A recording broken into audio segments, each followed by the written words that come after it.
What's up, everybody? To Real Estate Power Play. It is Tuesday afternoon, and today we're going to jump into the top things that you need to know when you're walking through a property. Okay, the top things you need to know when you're doing due diligence before you buy a deal, what you should look at, the things that really can make or break a deal when you're going through, right? The numbers have to be right, and one of those things is making sure the condition, making sure the property's, as you're expecting it to be. So Gabe Rodarte, the man, the myth, the legend is with us today. And so is Marty Grisanti. How you doing, boys? Good. So far, so good. Can't complain. I will complain a little bit. I see our intro video and there's a picture of me from like 10 years ago. And I'm like, remember your youthful skin, Marty, and now you look like an old catcher's mitt. You shaved, bro. You shaved. Well, I need to do something to try to look like that again, but maybe I just need a tan, little like Gabe. Looking good, buddy. Yeah, you got to get some of that Texas sun, bro. I know, it's been a while. We're up here in the north, Gabe. We don't get none of that. We barely had blueness peek out of the storm. This is how fast things move here. We had a storm yesterday for literally it was about 8 hours. Everything shut down for about 8 hours. It was overnight. The schools didn't open till 10 a.m. over a storm. So it was interesting. There was some tornadoes that touched down in like Austin area, but we're all good for everyone who's concerned. Let's do this. Let's talk about making money, real estate, building wealth. Absolutely. So I know you guys are doing quite a few rehabs, right? And I've started doing a little bit more rehabs myself. And when you're jumping into a rehab, obviously you've got to put together a scope of work, right? You got to put together what are the things that you're looking for that you're going to fix up. And those things that you fix up drastically or I would say probably specifically impact what the resale value is going to be, right? Depending on the comps that you're either trying to match or beat or what that looks like. So Gabe, I'm gonna start with you, man, because I know you're transacting quite a bit right now. When you're walking through, let's start with a single family home. You put it under contract, you go to due diligence. What's the first thing you do before you actually step foot in the house? Like what is the pre-work, let's say, before you go out to the property itself? The prep work. What's funny is that I was while I was writing this up, guys, I think this is a great topic for most people because they're not walking properties all the time, or maybe that, I remember I had someone walk it with me quite a few times ago going, man, what am I really looking for? And I came from a construction background. Like I know this stuff and I was still a little cautious about it. So I definitely want to help out those who are listening to really grasp this. If you're new or if you have any questions, go ahead and just make a comment there in the comment post and we'll be able to answer those. Marty is a pro at doing this too. So we'll all be able to chirp in. Okay. One of the things I noticed is just overall, what's the overall appeal of the house? And I've walked through hundreds of homes now where I can tell the way, like if it smells different from the yard. I mean, let's be really real. You pull up, you get out of the car and you're going, okay. Is it a moist climate? You could just tell nowadays. Now I'm walking up the driveway. I'm getting the visual of the house or the property or the land, and I'm telling what's around. What's the scenario? Is there trees that are just totally overgrown? Is there, I know we kind of still talk about high grass and stuff, and that might be a motivated seller or a tenant that just doesn't care. But it does matter because, if you're going to do that on the outside of the house, what does the inside look like? right? Yep. And so as we know, and I want to definitely get into some of Ronnie's, like we have some questions because Ronnie just loaded us with some facts that happened over this past weekend for him and some of his property. So we're going to get into that of just, if you're not taking care of the exterior of the home, right? How is the inside being taken care of?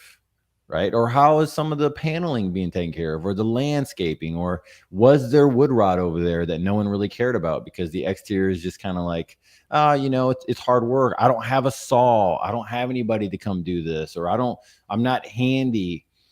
All these things are real. Okay. So that's just stuff that I look at whenever I look at property. Even when it comes to land, like if we look at land and there's like 5 or 6 beat up cars that are just out there, and you're like, oh my gosh, like where did these vehicles come from? Did anyone die in these things? Like, you're asking these questions, like, was this a deal gone bad? From tires to planters that look like tubs, you name it. I'm looking at these things, guys, right? Like that's what I'm looking at. And that helps me to start going in and saying, with the right mindset of going, okay, you're going to have a couple surprises here. Right. And that's just it. I'm going to have not every house. If I go into a neighborhood that's been around for less than 10 years and the grass is always manicured and the person just had a mom that passed away or something and they're just looking at getting rid of it, it's a probate deal. I already know it's not going to be as bad typically, so I'm already preparing that. The roof isn't as bad. The AC unit isn't as bad. Maybe like just the foundation isn't bad. Right? The plumbing might be PEX pipe, just stuff like that. So this is all really good stuff that I look at the moment I walk into a property or walk around the property. I'm looking at that. So anyways, that's just my intro to what we're going to get into. Nice. So really just taking in a really good, okay, what does this feel like? What does it look like? What are the general things that I see? And how do I feel about that? Right? Is this, and you said, is there going to be surprises? I like to say, is there going to be, how many cans of worms am I going to get into? Right? What are those surprises? And 2, or does it look pretty clean? Does it look good? What are some of the factors that I could tell that, hey, maybe it's just lived in and not touched for 5 years, but well-maintained versus not well-maintained? Marty, when you're going through on the initial side, that prep work, when you show up, you're getting ready to look at a house, what are some of those initial things on your end? Yeah, and Gabe did a great job of really covering the prep work. That's the stuff that you got to do. I think there's nuance, though, to when you do come to the property, right? So we're going to talk about single families because that's, for me, that's what we do every day. So when we're walking up to a single family property, there's a way to, again, you're going to be dealing with either the tenant or the owner. A lot of times it's going to be the owner and there may be a tenant there, but there's going to be ways in how you're going to respond or how you're going to communicate with those ones individually, right? You're kind of going to talk to them differently, only because, for instance, the tenant, you can get a lot of good information from the tenant about the property that maybe the owner wouldn't give you necessarily. I'll say this, right? When you're walking up to a property, you guys, some people, this may be news to you. It shouldn't be, but you want to be respectful of the property and of, whether it's an absolute dump or it's a brand new custom built house, you need to be very respectful of that. And there's no need to, like, if there's a smell, you shouldn't be. It's just stuff, guys. I know people don't. Some people are like not aware that that's okay to do. No, you need to be like a professional when you approach these people, because they may not know there's anything wrong with it. Right? Just because they live a different way doesn't mean it's necessarily the wrong way. It's just not the way that you do things. Right? So keep that in mind. These are human beings. So yeah, you want to. I'm just going to give you kind of something for that person, Ronnie and Gabe, like when you're walking up, because some people have no clue at this level. True. They just do not. And they have all these things in their head and they go, okay, so do I knock on the door? Do I ring the door? Do I stand away? I'm going to give it to you really simple because, again, I think we need to explain this into real fine details for the people who don't and never done this. Let's do this. Does that sound good? Let's do it. And Ronnie, I want you to jump in too, because I know you guys have your own different way of doing it. So guys, number one, be on time. That's good. Very good. Be on time. Guys, it's people's, they're taking time out of their day to meet with you. Even if it's a tenant, it's be respectful of people's time. Be on time. Number one. Great. So you walk up to the house, knock on the door first. Make sure you're there to go and talk to the person before you walk around it. You don't want to walk around it and then knock on the door. Knock on the door. Tell them that you're there. That's so introduce yourself. It's so interesting you say that because guys, we're in Texas and there's no walking around people's property in Texas, guys. This is not, you don't do that here. You're like that could be dangerous. All right. So we just don't go around just walking around. So yes, let the person know you're there. That's a good point, man. You got to.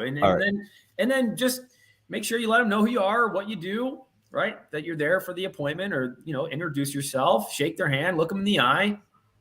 And I think that's how I would start with that. You just want to be on time and be a professional and be personable. So that's really good. So really just the aspects of being a professional, showing up, being someone that when they look at you, they're like, okay, this is the guy I want to work with.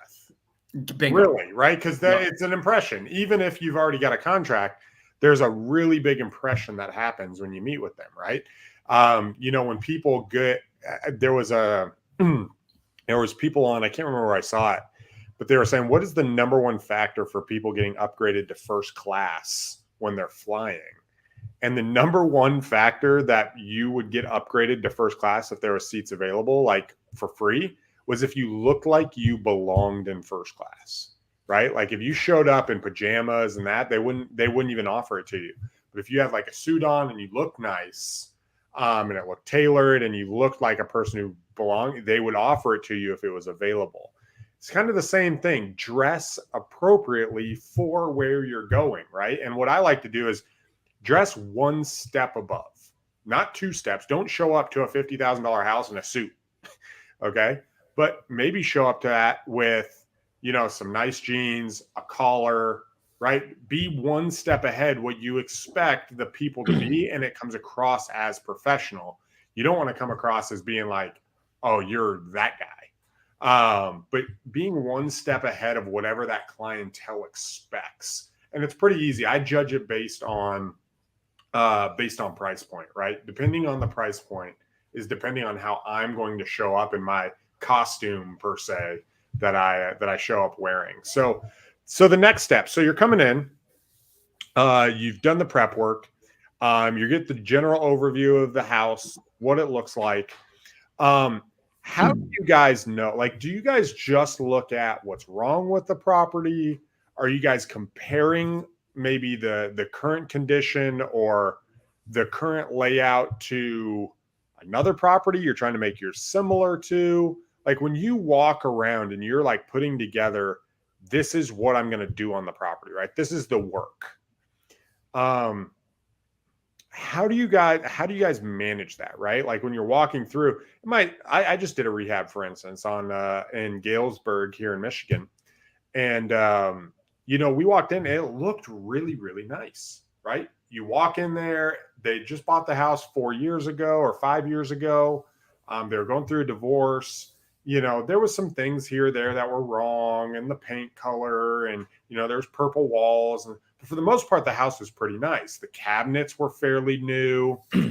But when I walked in, and when you see it now, it's completely different because I was trying to match something at a certain level, right? So how do you guys walk through that process from determining the stuff that's wrong with it versus here's what I'm going to have to update in the house? Walk me through that. That's so good. Can I chirp in here? Yeah, absolutely. Go ahead. So guys, I want to answer this question from both the investor point of view and somebody who used to do rehabs for other investors. All right, guys. One of the things that you will find if you're new to this and you're building your wealth and you're looking at buying properties, one of the things you'll find, and I've seen a lot of people do it, and I think majority of the people will walk through and go, I wouldn't live here. Right? That's the first thing. You know what? I wouldn't live here. I wouldn't deal with this. I wouldn't do that. And you're going, this isn't your house. right? This is an investment property. This is literally, if you're in a stock portfolio type person, this is one more asset in a portfolio, or you're getting ready to get it to somebody else's portfolio, which might be their own house. But every area, every neighborhood, whatever you look at, that property has its own comp that's it's designed for. And you can't make something go outside of its characteristics, right? You just can't do it. There's not enough. Even if you had enough money, this is the crazy part. If I could just put another 500, another 1,000 or something else into it, maybe touch up this and the exterior, you got to realize that the comp is what it is. Yep. You can put another 50 grand into a property and it'll still be the same property in the same location, right? The same style home. And so those are some of the things that I hear a lot. I don't know about you guys. I know we all talk with different types of people at different phases, but it's one of the major things of going, look, this is just like kind. Let's go with like kind. So what is a like kind deal? Well, you could go up to the property, and like kind is the structural integrity of the building. So you can go by the year. All right. You can go by, okay, everything's on pier and beams in this neighborhood. All right. So if everything's on pier and beams in a neighborhood, you're typically not using brick siding, right? You're probably not doing stuff like that. Is it all on slab? Okay. Well, then you might be dealing with brick siding or hardy plank siding, right? Stuff like that. So those are some of the key things. And why does that matter? Because you know, right, that there's some things you just can't change. If you're on pier and beams, it's a little bit easier to change the plumbing. Right? It's a little bit easier to get underneath there and move some things around. So the rehabs might be a little differently when it comes to changing bathrooms and changing styles. And let's move this over here. You start getting into slabs, it's going to be really costly for you to go in and start moving around the plumbing in that slab to make that bathroom look the way you thought. Yep. Now, here's the thing that I noticed, and I don't know about you guys, but I noticed that on houses, like over the years, I noticed the houses that were on slabs, they were just thought out differently. They were thought out to never move the plumbing. Like the plumbing's going to be in this baby, is not going to be moving, right? Yep. And so it was just thought out differently. Yep. And so that's just some of the tips that I want to help people with, of just grabbing the concepts of you can't change the neighborhood. You can't change the overall structure, meaning if it's on pier and beams and you want to keep that building, like it's not just a tear down, but you want to keep it, then you got to just go with like kind. And that's what it is, right? And just number one thing is, if you're doing this for investing and you already have a homestead, you already live in a home, you have your setup there, remember, this is an investment, right? This is something you're going to put money into to get some form of a return back, whether it's short-term or long-term. And so you don't need to go into there thinking, this is something for me and I would never put this here, where you never know. People, that might be the case for the whole neighborhood. So that's my takeaway. I don't know. What about you, Mark? That's really good. So Marty, looking at the like kind, making sure that the property is similar to what you're expecting the rehab to be. You know, you're not anticipating, okay, I'm gonna put all this extra stuff and try to get a higher value. So when you walk in, we've got like kind, we look at that. What's the next step? How do you determine, okay, I'm not just fixing things, right? It's not just about fixing that hole in the wall. It's about fixing it, making sure it passes inspection, and that it's upgraded to the level I want to sell it at. Walk me through that process. Sure. Yeah, I think a lot of it, this goes back to the pre-work. So when you're getting, for us, we want to get a comp and we want to get maybe 2 to 3. Our unfair advantage is, one of our partners is a realtor. So we're going to get 3 houses that say, hey, here's what it can look like. Here's what the ARV can look like if we do a really nice job. So now, all right, if we have X budget and we go in here and we'll see what it needs, but it's probably going to need some work to get it to there, right? What is that going to look like for us? So a lot of it for us is just the pre-work of knowing what are the houses, like Gabe was saying, with the like kind, and what are they selling for when it's all been repaired up. So that when we go in there, now we know, all right, so they just did a bathroom, so we're going to need to do this bathroom because that's, it's sold for $250. And in order to get that $250, the bathroom was done, the kitchen was done, the floors were done, the paint was done. So we got to go in here and see, the kitchen's actually really nice. We might be able to get away with this kitchen. It might just need to be new countertops.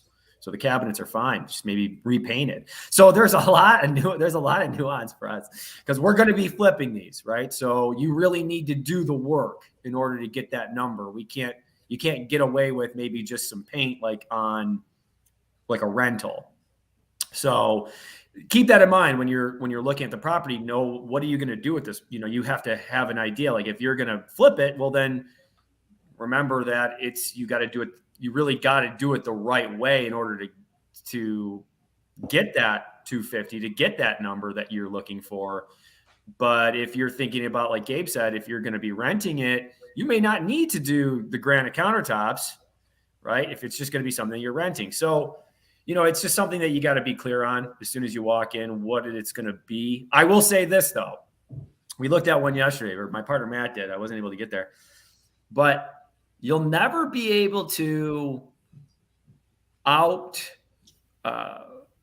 like putting money in. You'll never be able to put so much money in that it changes where it's located. Totally. So this was a really nice 3-family. And maybe back 5 years ago, that would have been a property that Matt and Marty would have bought. Now we've learned our lesson. It's just not worth it if it's in a location that you go, well, in 15, 20 years, it might turn. You don't want to get into that situation, guys. You want to be really proud of where you're buying. You want to be like one of my realtor friends said it back in the day when I was just getting started. He's like, you'd want to be able to, if you buy a property that's a rental, if worst case scenario, you'd have to spend the night there. Yeah. You're willing to spend the night there? Yeah. And that's really good because, do you feel safe, right? Do you feel comfortable being at the property? Guys, we're talking about the big things, the top things you need to know when you are walking a property right now. And guys, if you have questions, put the questions in the comments. We want to answer them, right? I can't tell you how many times people will call and just back, what do you think about this? What do you think about this? Whatever those questions are, go ahead and put them in. We'd love to answer them and go down that route and really walk through that. I wanted to share something on top of what you said, Marty, was when you're remodeling a home, like, and this taps into what Gabe said, this is an investment property, right? This is not the time to get fancy, right? You get fancy on your personal home.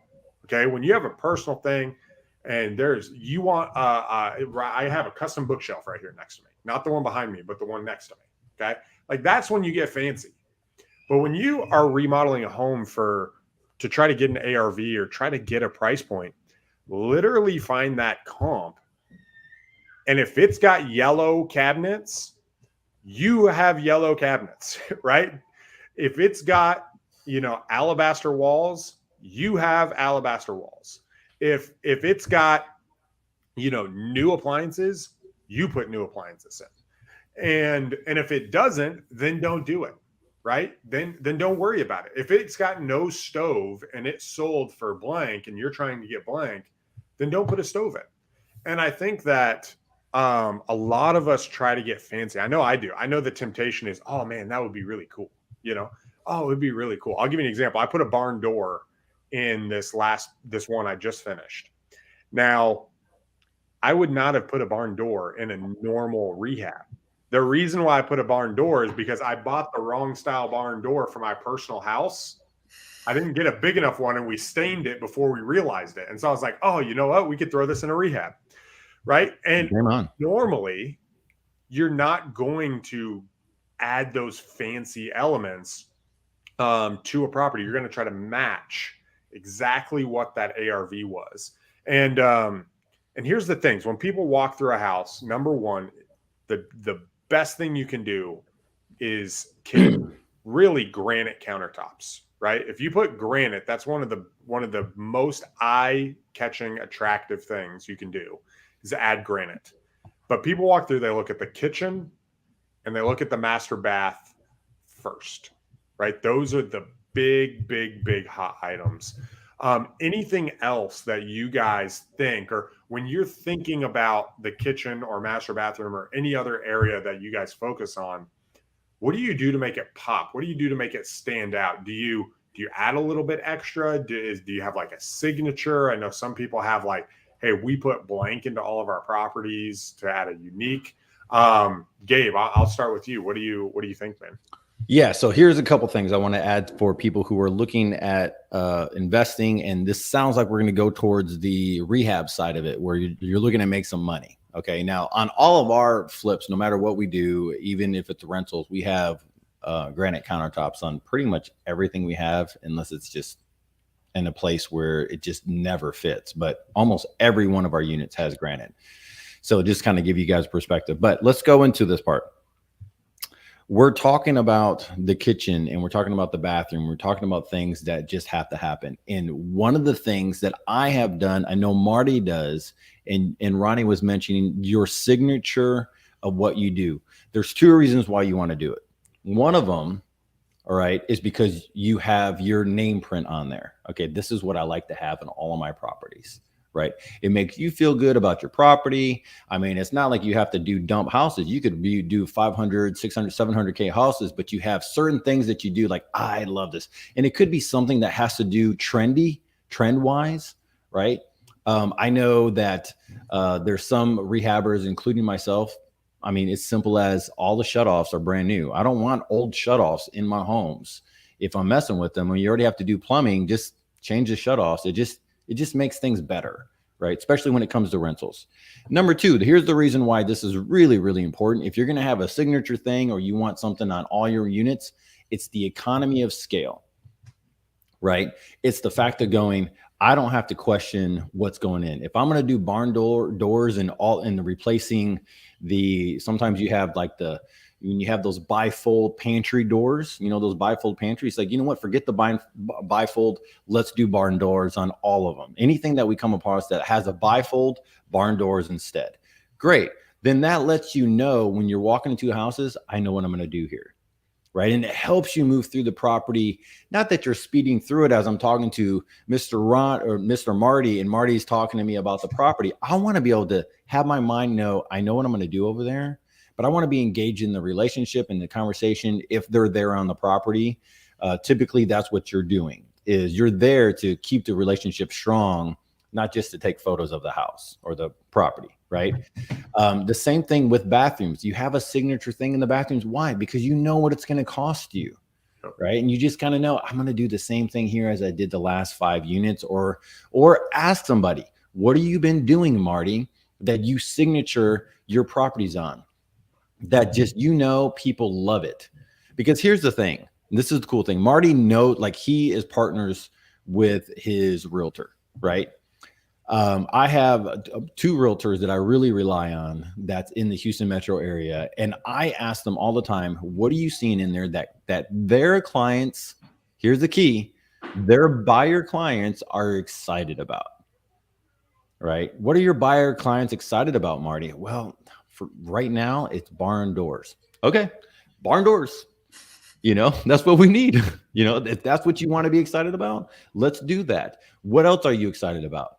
Right? What else do you hear them saying? So these are key things that I think that you can, as a newer investor, or you're looking to build out your portfolio to kind of monetize and do. I've learned this from a couple other people. I've watched people do it, and what it does is the economy scale is a big deal. Like, I know what kind of flooring goes into all of my rentals.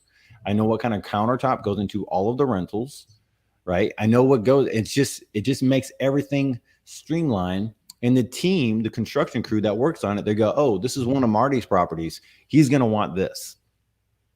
And you know what that helps do? This is a side note, guys, that I think is a perk that's worth noting when we're talking about, again, the top things that you need to know when you're walking a property. Your contractor crew ends up knowing, hey, this is what Marty thinks about. He told me the last house. Yeah. I can make this decision. Hey, Marty, do you want me to do the same thing as before? Right. And now there's a speed of trust. And Marty goes, he got it. He knows it's the same thing we did on the last property. So that's good. And one of the things that Gabe said is, asking people's opinion, like asking professionals that are in this every day. I think what I've seen with a lot of beginners, especially with flipping, is that they try to have their ego. Like, no, I know what people want. No, you don't. No, you don't. You don't. You got to trust what are people buying. It's not what people want. It's what are people buying.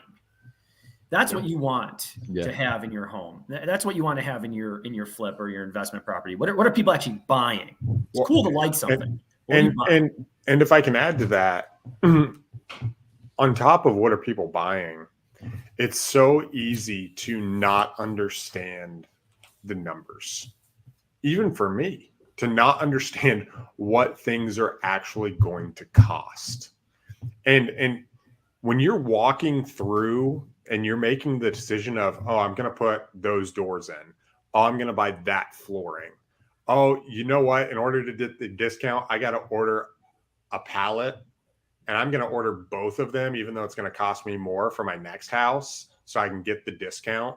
Oh, I need to get X amount of, I need a different finish for the trim, right? Like when you start walking through, I just spent $150 on outlets. You know what I'm saying? Like dumb little things, guys. When you're walking through and you get the cost, it really helps you be more confident. And for the wholesalers out there, as people are learning to wholesale, I highly recommend to flip a property as soon as possible, because not only will you get the experience of the cost and even the bigger profit on the back end usually than a wholesale deal, it will actually make you more attractive as a wholesaler. I can't tell you, when I was just wholesaling and you're just trying to do it and you might cancel, kind of the stress that comes in with there. Like, I got to find a buyer. But if you're a flipper, if you're willing to take the property down and do the property yourself, and you've got a strategy and a plan and you've got the people in place, it gives you more confidence on the negotiating with the other buyers, and other buyers will see, oh, he's an investor too. He's one of us, right? He's one of us. He's not one of these wholesalers just trying to make a bunch of money. Oh, let's limit his fee to $15,000 or $10,000 or $8,000. Oh no, he's a flipper. And then it's like, hey, Ronnie, you got anything you're not working on? Hey, you got anything coming up that we could do? And now you're on a peer-to-peer relationship rather than just being, that new wholesaler or trying to flip a property. And you're able to talk a little bit more in detail with them. Hey, this is what you got to look out for this property. 1, 2, 3. This is what I would do. You said it's that? Dude, trash outs aren't that much. Just get a dude with a dump trailer. Instead of ordering an $800 dumpster, get a $300 dump trailer and do that instead. Oh yeah, I got somebody. Call this dude. You know what I'm saying? And it helps do that. So, guys, we are halfway through, or a little more. I got a question for Marty. Yeah, Marty, go ahead. I'm taking down some notes. Marty, you do flips, of all types, because we've seen your flips, just through social media and you posting and seeing on your flips. You've taken new people through your properties, right? Yeah. What is an aha moment as you have you looked at someone's eyes? Have you taken a new person through their property? What is the conversation like when you're taking them through, a newer investor? What is the conversation that is like an aha moment that they walked away with? And what can you help out anybody who's listening here with an aha moment of walking properties? Yeah, no, it's a great question. I think people go, wow, it's a little bit more work than we thought. Right. And kudos to Matt and Amber, my partners, because they're really they're the leaders on that. And but I would say there's a couple of things that people maybe short out on, and you don't want to do that. And it's the little things, right? It's the lighting fixtures, right? It's the making sure that there's the thermometers are new, right? And you can see that people go, I never would have done that. I never would have changed that out, I guess. And it's like, no, that's a big deal. Realtors, they're going to beat up flips. It's just what they do. They beat them up. And you don't want to be that, like you said, we've all talked about, kind of like the branding, you have your personal touches. You don't want to have the personal touch of them saying this guy does crap flips. So I think the big things are like, hey, new appliances. Some people skip out on those. Got to do it. got to do brand new appliances for us anyways. That's what we do. That's our special touch, right? Brand new appliances. We're going to do the roof if it's needed, no matter what. We're going to do the windows if they're needed, no matter what, right? We're going to do the furnace if it's needed, no matter what.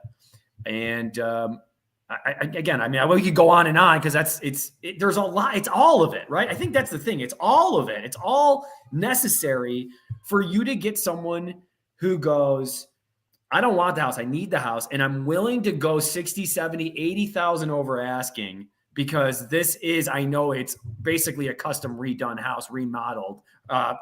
It's like a new build, but it's just in the same bones from the 1950s.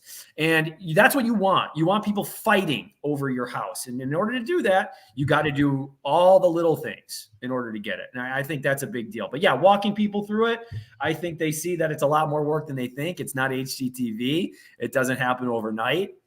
And it's a team effort. And there's a lot of work that gets done to get it there.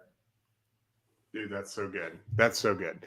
So, any, as we're kind of coming through, so we talked about the prep work and the top things. We've talked about, the initial walkthrough and noticing what it looks like. We've talked about looking at comps and matching it. We've talked about adding your own unique flair to the property, your own unique signature on the property. What are some final things, right?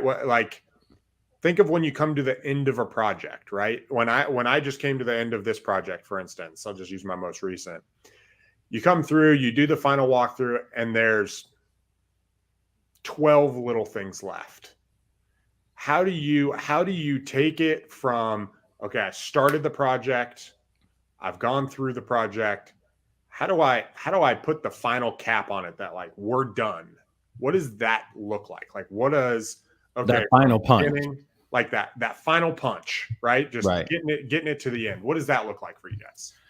Honestly, guys, the cool thing about this and about real estate, you can tailor this business to however you want it. You can be the person doing the final punch. Typically, somebody from our team or me is walking through the property. The final punch is me just highlighting things on my phone. Maybe some photos, other stuff. I mean, it happens wherever. And so to give you guys a peace of mind, if you're new to this happens in new build homes. This happens all over the place. You're always going to have a final list. And the reason why is you have the main contractors going through this stuff and they're beating the crap out of things, tearing things apart. You got the GC that's walked through the whole process. He sees the same little paint daub on the ceiling that went from the wall, and you're like, he just sees it every day that he walks through the property, and he's like, I gotta touch that up, and he forgets to touch it up, right? It just happens. It's just what it is. So you kind of have a couple things that you could go through. You can have it to where you have a punch out crew. If you have multiple rehabs going at one time, then you have a handy guy, maybe another guy that just does all the handy stuff. And he just goes through and does that. The doorknobs, the other stuff, the subtle things that you're going to see, right? You'd have those things, or you have it set up with your team of like, hey, I'm going to do the final punch out and this is how it's going to go, right? And then you just do those things and you go through and we use it. I have a thing set up on my phone. So I just have it set up and I just do the regular punch out and I just copy it from the last property I did. Right. And I move it over and it's like, the highlights, it's the exterior paint, it's the trim work, it's the lawn, it's the landscaping, it's all the door jambs, all the doors are closing correctly. Right. I mean, the thing that gets on my nerves the most is that you have so many new doors in the house and brand new door handles and everything. And then you have 2 or 3 doors that don't close correctly because they're brand new and they had to make them fit to an older home or something. And they're off by, I don't know, 1/8 of an inch. And then you have somebody come through here and goes, oh, the doors aren't working. There's got to be foundation issues. And you're going, no, that's not what it is. We did everything. We did everything to make you happy. Trust me, I want you to be happy. And then, so subtle stuff like that, you just got to remember, you might have walked this property every other day. Your rehab crew has done it every day. Be a little graceful for them and patient with them. Like they're in there every day working. If you have a good crew, they're honestly working, trying to make it work for you. And you just got to have the view and the perspective of there's going to be another family or someone's going to come through here as the end buyer. And they're going to look at it with a fresh set of eyes, right? And so that's just kind of like a mental game you have to play with yourself. Before you enter that last walkthrough, hey, are we ready? Fresh set of eyes. Let's put them on right now. You know, that's the only help I can help somebody with. That's awesome. That's awesome. Marty, what about you? Final steps. That was awesome. And you guys are getting like the real deal, because Gabe, not only is he a real estate investor, but he's also someone who was in the business of contracting. He's GC, he can build a house. So you just heard it. I mean, that's it. That's the punch list. It happens. You got to do it. I'm running out, guys. I'm leaving. But I will say this. I think, Ronnie, you just did one. So no one's going to have as much experience right now, or at least someone who, because you've done flips before, but it's still kind of a little bit newer right now, just because it's in your backyard right now that you're doing them. So what was your final takeaway for the punch list? The thing that comes to mind, so we get done with the whole project and everything's done. We've written out the punch list. The punch list has gone through, and we're staging the property. And the realtor sends me a picture of the kitchen, and she took it with her phone. She sends me a picture, and she has at the bottom of one of the cabinets is a circle. Out of the whole thing, we painted the cabinets, we did everything. They forgot to paint the baseboard of one cabinet that was off to the side. So it's like the old color. And so the final takeaway is, I loved what Gabe said. Your guys are in this property day in and day out, right? And I had gone to the property probably 3 times, right, as a walkthrough. And there can always be one additional thing that pops up that you just got to knock out, right? And don't get frustrated with that. That's part of that's part of finishing, right? I just send my guy over there. He had to pull the cabinet out, go into the room, mask it off, paint the thing, put it back in. But like that happens, right? It happens where you think you're done with outlets. And then this happened on the property too. You think you're done with outlets. And my guy tells the other guy, he's like, yo, did you do downstairs? He's like, crap. Right. And he's got to do all downstairs. Like that stuff happens when you're at the property, especially if you're managing it yourself. Totally. Just expect that, right? Just expect that to happen. Expect that final finishing push to not only be on a timeline because you're trying to list it. At least if you're like me, I'm a time Nazi, right? Like we got a deadline and we're hitting it. Right. But also like just keep plugging away, keep pressing through and get to the finish line. Cause once it's done, it feels really, really good, right? You feel good about what you did. So Gabe, I know we're wrapping up, guys. We are here every Tuesday. We're wrapping up. Wait a minute. Well, I know we're wrapping up, but do we have the time to go over the power of the walkthrough from this past weekend's experience? Oh yeah. I can share that. Absolutely. What time do we have? What's it? 43. Okay, we got time. Okay, guys. So this is where I chip in and I go, look, we're doing this. So Ronnie had the privilege of doing the questions today. But I got a question for Ronnie. So for those who don't know, Ronnie does flips. He does other stuff. He does a lot of wholesaling deals. And were you going to wholesale this property that we're going to talk about? You're going to close. I was actually going to flip this property. All right. So guys, I was going to let's go into the power of the walkthrough. Dun, dun, dun. This is what we're waiting on. Yep. Ronnie. Quick overview. You walked this property a month ago or what? Yeah, we walked the property a month ago. Yeah. When we got it, we were planning on buying it. It's actually 2 houses. Okay. One house, they're side by side, 2 lots, 2 parcels. They own 2 of them. They're connected by 1 well. So part of our thing is we're going to put in another well, split the water, rehab both houses. Got it. That's what we're going to do. Pretty good. Great location. Worst house in the location. And the location we're at. Trees everywhere. Nice, right? So we walk the house. Everything looks fairly good. We're going through the property. I get lending set up. Thursday, I'm supposed to close Friday. Got it. I have to go to Kalamazoo on Friday to finish Courtney, my other project. Got it. So I know the owner of the title company. His name's Nate. He's super cool dude. He lives 2 minutes from my house. right? He comes over to my house quite often. He's like, what if I just stop by Thursday night? We sign the paperwork. We'll get the seller to sign. They're in Florida. It's like, no problem. I was like, I'm doing a final walkthrough on that property on Saturday. And he's like, okay, cool. So funding will be Monday, blah, blah, blah. So we've already done a walkthrough. We already know what the work's going to be. We know what's going to happen. I have trash out lined up for Saturday. I mean, everything's lined up. We're going to knock out essentially one house this week. Nice. I get there Saturday. Now, granted, I've already signed the paperwork. Okay. Wow. I get there Saturday. And guys, the water had been left on in the house. And it had completely soaked through. This is a little two-bedroom house, right? Completely soaked through. You step in it and your foot goes through the subfloor. The only reason you don't fall through is because the carpet is there, right? You pull up the carpet and you grab it and it's moist and wet and falling through. So I immediately send an email that says, yo, like emergency cancel, right? Like stop funding everything, right? Like we need to put this on hold. This is not what we're expecting. Literally tens of thousands of dollars worth of damage to this point. So much so the house, I don't exactly know how this happened, but I think it got into one of the load-bearing walls.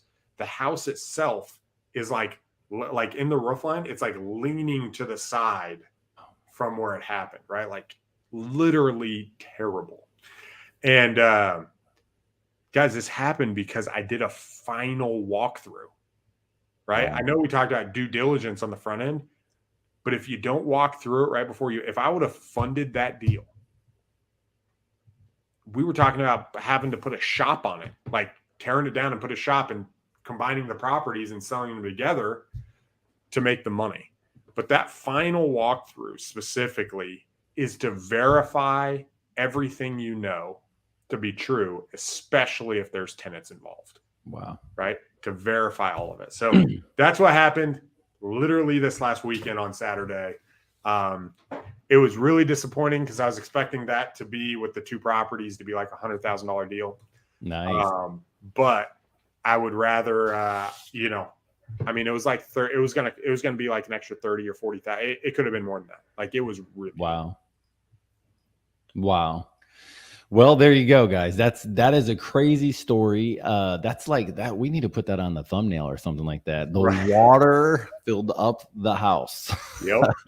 Dude, I mean, it like. So what was left happens, on? guys. Yeah, just asking. What was left on? Like I think it was the kitchen sink because when we got there, it wasn't on. Wow.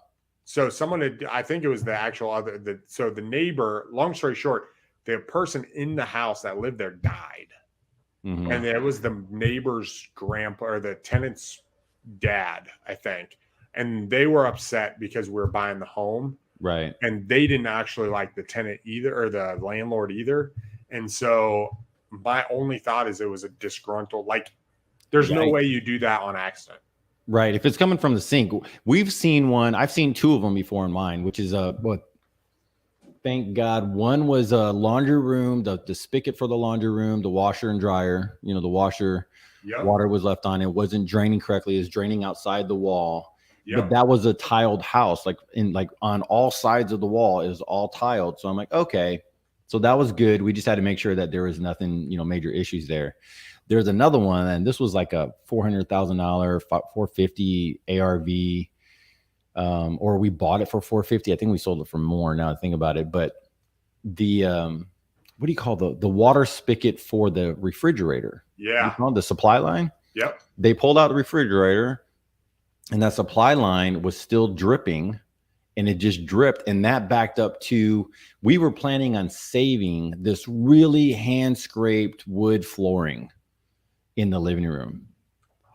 Oh my gosh, guys, we had to tear off. But thank God we knew where it came from. Like it was just installed 2 years before, so we can get the same product. Oh my gosh. So we were able to salvage some of the flooring, but man, nothing like walking to a house that you just closed on. You walk into it the next day and we're going, why is there water in here? Yeah. So, dude, water is crazy. Water is dangerous. I can tell you that. Yeah, absolutely. So, all right, guys. Well, every week on Tuesdays at noon, we come to you here with tips, different things to learn, things to go, whether you're wholesaling or flipping or have rentals or doing owner financing. You can check us out on our podcast. So you can download our podcast. We're on YouTube and on Facebook. So if you have any questions, please reach out to us. We'd love to help you guys. Until next week. Peace. See ya.